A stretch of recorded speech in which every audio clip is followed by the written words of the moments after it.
àwọn tá a rójú wọn gangan wọn ò tí ì tẹ́ wa lọ́rùn, wọn ò tí ì ṣe ń tà ń fẹ́ á ń bọ̀ sí bọ́sẹ̀ ẹni tó wà nínú àìkú tá a rójú ẹ̀ rárá tá a dámọ̀ tá a mọ bó ṣe rí.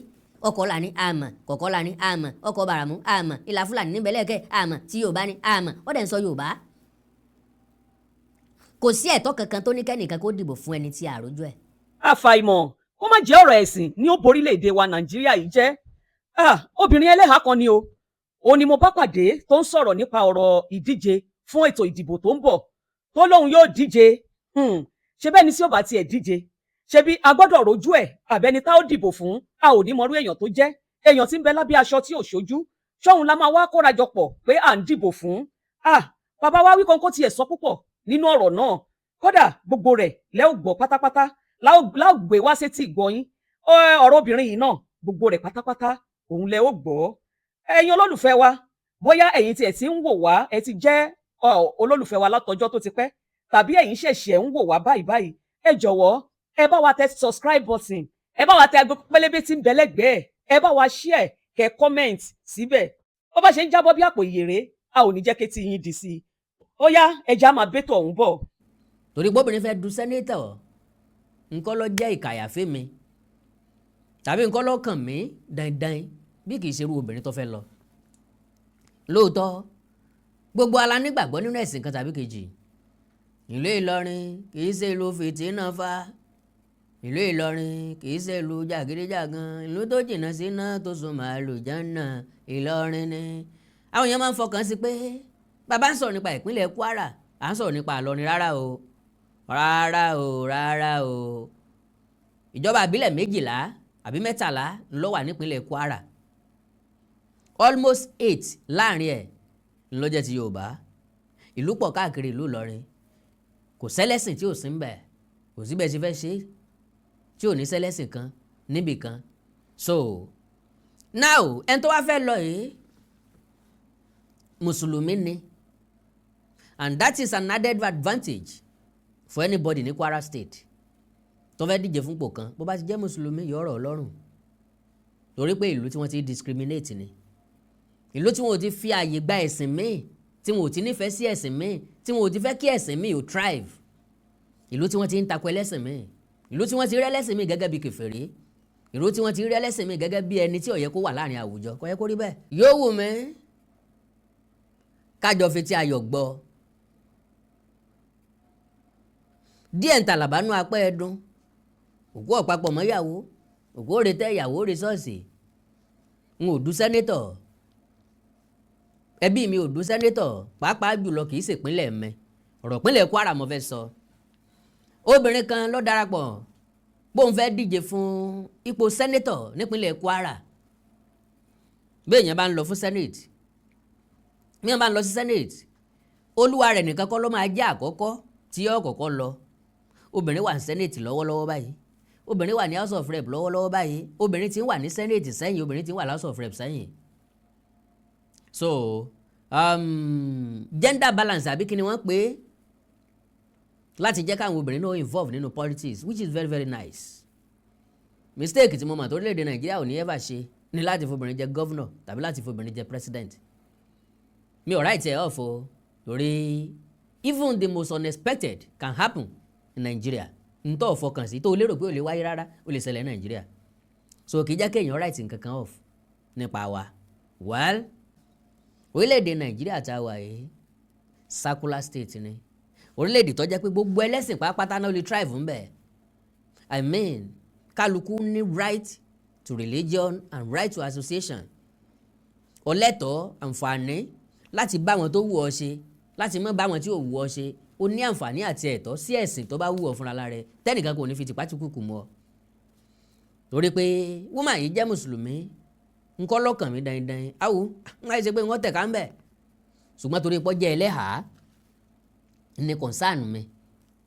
mistake tá a lè fẹ́ ṣe láyé ní ká dìbò fẹ́ni tá a mójú ẹ̀. sorry o, kí woman yẹn bá láǹfààní àti máa gbọ́ mi kó má bínú o, because gbogbo ipò tá a bá fẹ́ dìmú lórílẹ̀‐èdè Nàìjíríà já rójú ara wa. àwọn tá a rójú wọn gan àrí nǹkan kan sọ́n pa ẹ̀.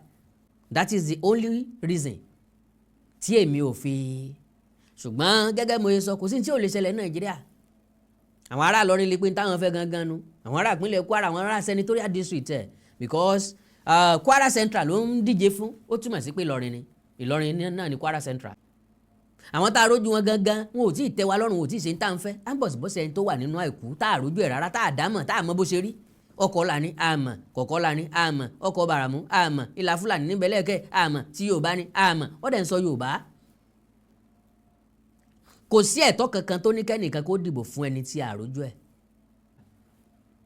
Alright, ẹ gbọ́ ìròyìn tó jáde ọ̀hún, ká tiẹ̀ tó listen sí woman yẹn, ká tó gbọ́rọ̀ ẹnu tiẹ̀ gangan. Ẹ gbọ́ ìròyìn tó jáde.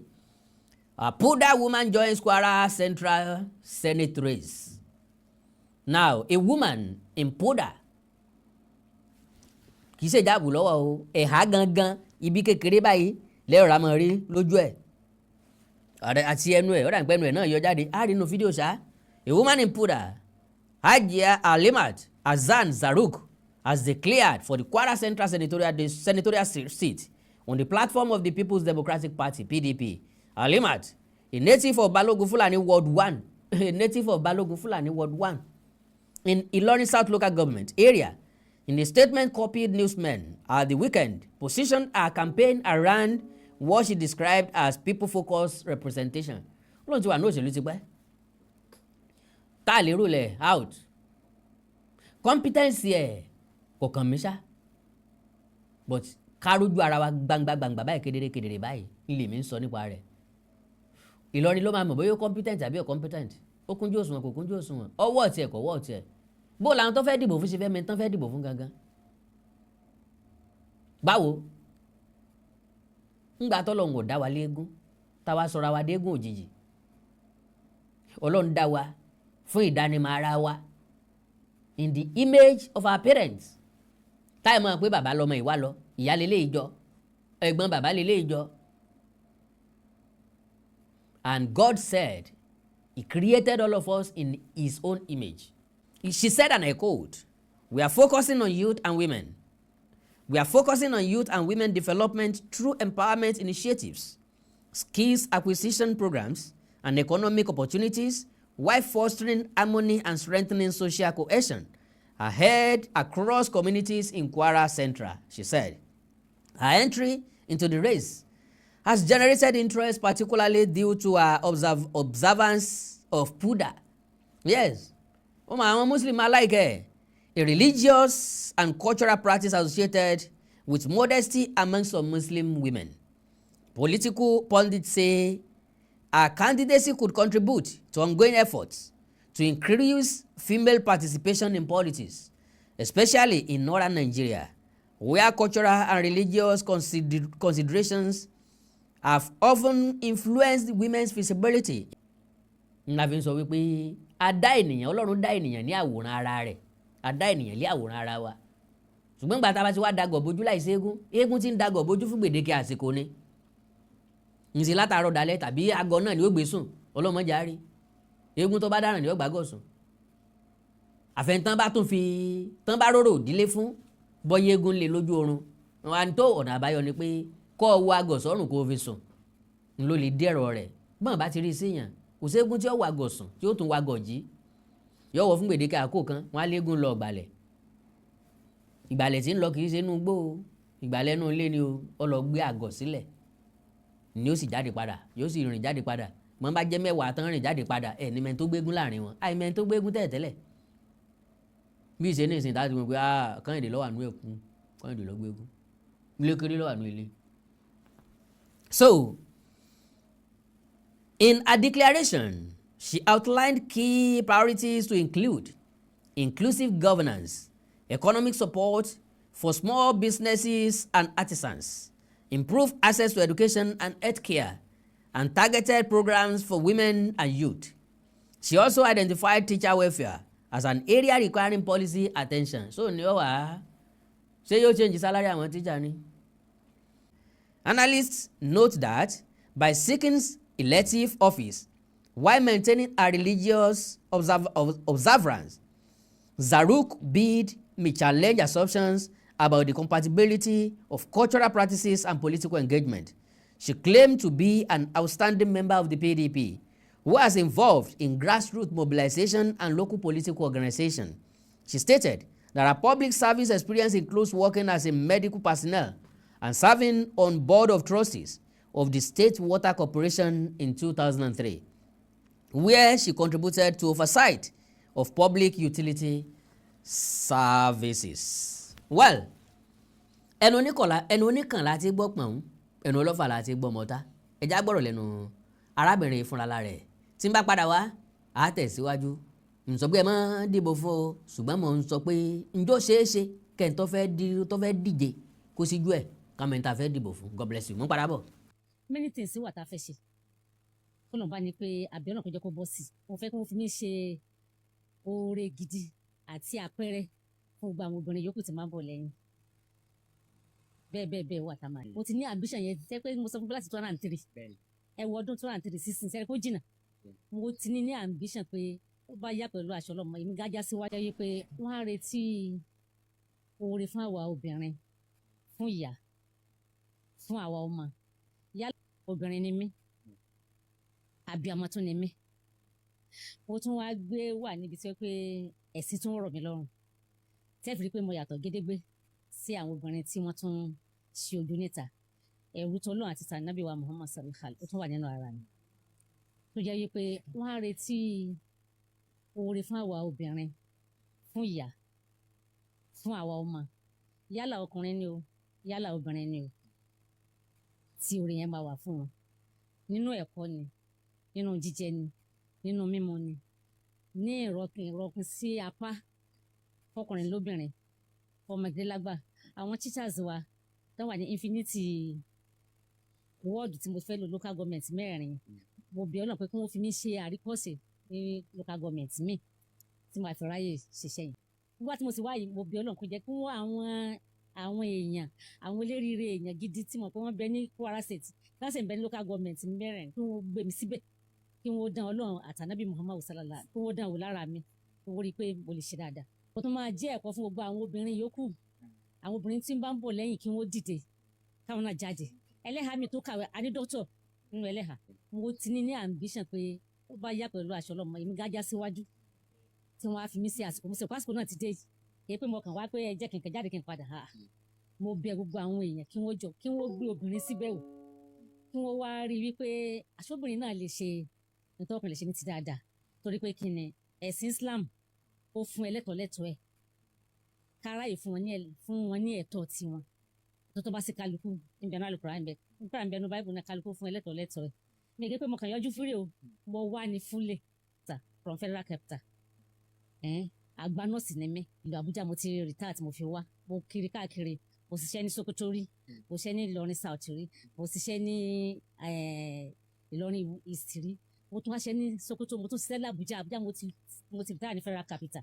So àwọn tó kàwé pọ̀ nínú àwa Ẹlẹ́ha, a ní doctor, a ní teacher, a ní nọ́ọ̀sì, a ní philosophy, tá a kàwé gan. Káwọn náà jáde pé kí wọ́n jáde kí wọ́n máa bọ̀ wá ní courage àti pé kí wọ́n jáde láti wá pé káwọn náà jìbò. Ìlú ò ní kábàámọ̀ lérí wa o, torí pé a máa ti lọ lọ́run wí nílà náà bíi pẹ̀lú àṣẹ ọba tó ní sallallahu alaihi wasallam tí mo máa ń encourage wọn. Moral behavior ni báwo lọ mo ṣe máa ṣe tó bá délé ọkọ, báwo lọ mo ṣe máa ṣe láwùjọ, báwo ni rẹ ṣe ẹyin kódà àwọn tí ò tún bójú náà, àwọn tí ò bójú pọ̀ lọ́dọ̀ mi, àwọn tó tún bójú náà wà tí mo jẹ́ leader fún, tó mo ti máa ń encourage wọn tipẹ́. So kò jẹ́ bàbàrà fún pé mọ́mí Ẹlẹ́ha jáde lọ́tẹ̀ yìí, àájá jáde lọ́tẹ̀ yìí, alhamdulilayi rabbil alamin. Ẹ̀yin tí ò ha gan náà mo encourage lóbìnrin kóun náà jáde, káwọn náà jáde kí wọ́n wá kó jẹ́ ká bọ́ síbẹ̀, kò ní ká bá mọ̀. Torí ẹnì kò ní fi Al-Qur'an kí wọ́n gbé Qur'an fún pé kí n fi búra. Tí mo sì mọ̀ pé ìyá tí èèyàn bá búra èké ó wà ń bẹ. Ẹ rí i pé ìdíwọ́ ìtẹ́ fi rí mi kì í ṣe mo ti ń ṣe àyè ti pẹ́ for years ni o. Ó ti tó díkè méjì nísìnyí mo ti ń ṣe o, almost 20 years mo ti wà níbẹ̀. Ẹ ṣe pé ìkankan. Kí ni a fẹ́ fún ẹlẹ́tọ̀ọ́ ẹ̀ ni? Kí gbogbo ayé rí i pé obìnrin ní Ẹlẹ́ha ni ní tó ṣe ìmọ̀ màjẹ́ bàbàrà ní ti dáadáa àbí Ọlọ́run kọ́lọ̀ kó kún mi. Wọ́n jọ kí wọ́n gbé mi síbẹ̀, kí wọ́n wo pàfọ́mọ́nsì tèmi náà, kí wọ́n wo iṣẹ́ ọwọ́ Ọlọ́run àtànábì lára mi. Wọn dẹ̀ ní regret. Wọ́n máa ṣe dáwà káàkiri. Àwọn ilé àdẹ́mọ̀ mi gan káàkiri. Àtàwọn tí wọ́n há gan tí wọ́n jẹ́ hijab sisa wọ́n dá mi mọ̀ dáadáa. Mo máa lọ from one place to another tí mo máa ṣe wá sí káàkiri. Well, gẹ́gẹ́ bí nǹkan tí mo sọ gẹ́gẹ́ bí àlàyé mi ò ní wípé mi ò against pé kóbìnrin ó jẹ sẹ́nétọ̀ o àbí kóbìnrin ó ṣòṣèlú ọ̀hún ńgbà tí iṣẹ́ mi ni wọ́n ṣe tí ilé iṣẹ́ mi ni wọ́n dìbò, ṣùgbọ́n tí mò ń gbìyànjú àti sọ ni wípé òṣèlú kìí ṣe fẹ́lẹ́sìn kan. Mùsùlùmí ń bẹ ńlọrin, kírísítẹ́nì ń bẹ ńlọrin, oníṣẹ̀ṣe ń bẹ ńlọrin. Mùsùlùmí ń bẹ ń Kwara, kírísítẹ́nì ń bẹ ń Kwara, oníṣẹ̀ṣe ń bẹ ń Kwara. Ṣé mùsùlùmí nìkan ni yóò dìbò? Because nígbà tóbìnrin ń sọ̀rọ̀ ní ìsìn sọ pé ẹlẹ́sìn lòun.